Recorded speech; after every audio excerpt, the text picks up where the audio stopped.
iFILM, London.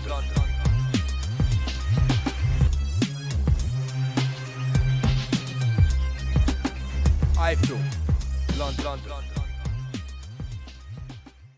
This is Kugan Cassius for iFILM London. We're at the Motorpoint Arena here in Sheffield, War of the Roses, where we've just seen Kell Brook's dominant display over Matthew Hatton. With me, I've got a slightly smug promoter, Eddie Hearn. No, I'm only joking. I'll take that back. You must be ecstatic with that, Kell Brook.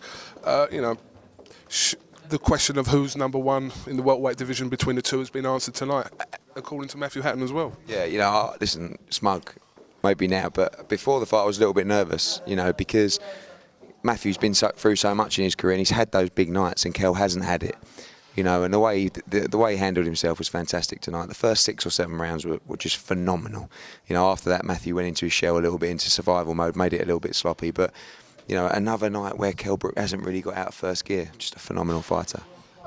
What I was saying about Matthew Hatton, like I said, Matthew Hatton always shows a lot of heart in his fights, and he came into that press conference and did not make one single excuse about what happened. He said that Kell was the better fighter, he's certainly number 2, end the story, which is pretty much all there is to it, I suppose. Yeah, and you know, you've got to respect Matthew Hatton. He's been an absolute gentleman. Both of them have been an absolute pleasure to work with throughout the whole encounter. And like you said, Matthew just said, look, I was beaten by the better man. Matthew said that Kell Brook's the greatest fighter he's ever faced. He said, better than Alvarez, you know, that's saying something, talking about a light middleweight, you know, but he is that good. And it's exciting times because the atmosphere in there tonight was like no other, you know. I mean, to bring a night like that to Sheffield for 10,000 people, as a promoter, you know, it's what you dream about doing. And you stand in there and you stand in the ring and you look around and it just honestly, it just takes your breath away. It gives you a buzz like you can't imagine. There was one moment in that 10th round where Matthew caught Kell with a great shot, and obviously anyone asking questions about Kell's chin should just have a look at that, because he caught him properly and he took it, didn't he? One thing that's very exciting about Kell Brook is his chin is phenomenal. You know, anyone who's watched him spar, anyone who's watched him in fights, you know, Matthew Hatton's not the biggest puncher in the world, but he caught him flush a few times. Kell didn't move, you know, and that's always an attribute you have to be a great fighter.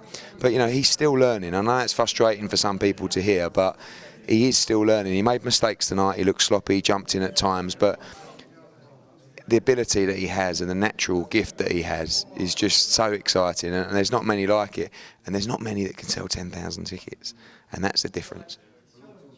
What's the plan for him now? Because, you know, before we spoke, you mentioned America. How does that fit into, because I asked Kell about this earlier on, how does that fit into the Kell Brook plan for the next 18 months? Is America a part of it? Yeah, it will be. America will end up being the end product, but a lot of the time you go to America because you can't crack the UK market. So for us, the next fight will be in Sheffield in July, and we need a quality opponent. We need a big name, because the British punters aren't mugs. You know, they don't just turn up for any you know, any numpty in the ring. And I'm not in boxing to try and con people and try and put on weak fights. You know, I mean, even the Carl Frampton fight tonight, it wasn't good enough.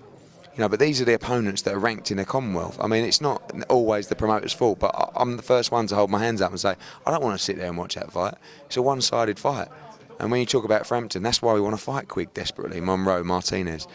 You know, Matthew Hatton was a test. I want to turn up, I want to be nervous for my fighter. I want to know that if my fighter's good enough, he's going to win. You know, I don't want to sit there and think, what rounds is going to finish in? And I know the punters don't want to think that as well. So, you know, you have to test him and you have to bring a big name. And you know, the names that roll off the tongue, Madonna is a fight I would dream to make here.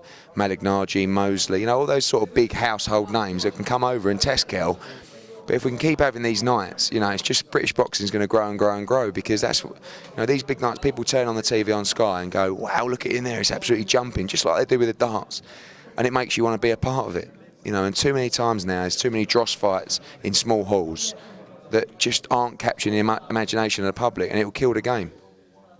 I mean, on Twitter... I'll be out of a job. Yeah, I know. I might be out of a job tomorrow, you never know.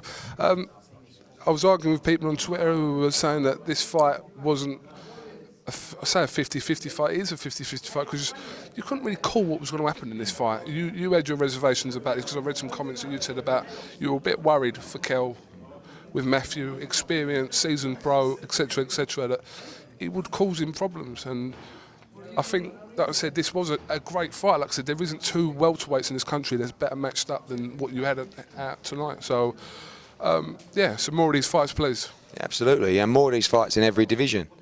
because that's what's going to make it. And you know, going back to Frampton Quig, you know, see That's got to happen. It has, but it only happens if 2 people want it to happen. You know, and we'll pay the money. I don't care. You know, and we'll make it happen because I can pay the money because I can sell the tickets. That's the difference. You know, if you're a decent promoter and you can sell tickets, then you can pay the purses.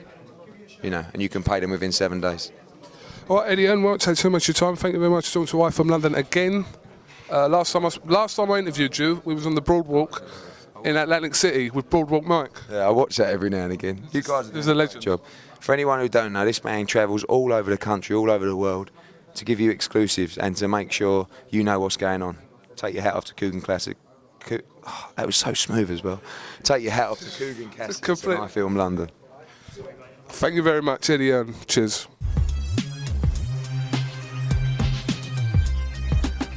iFILM, London.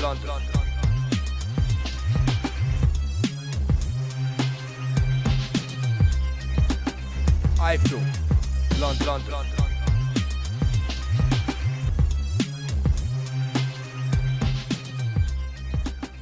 iFILM.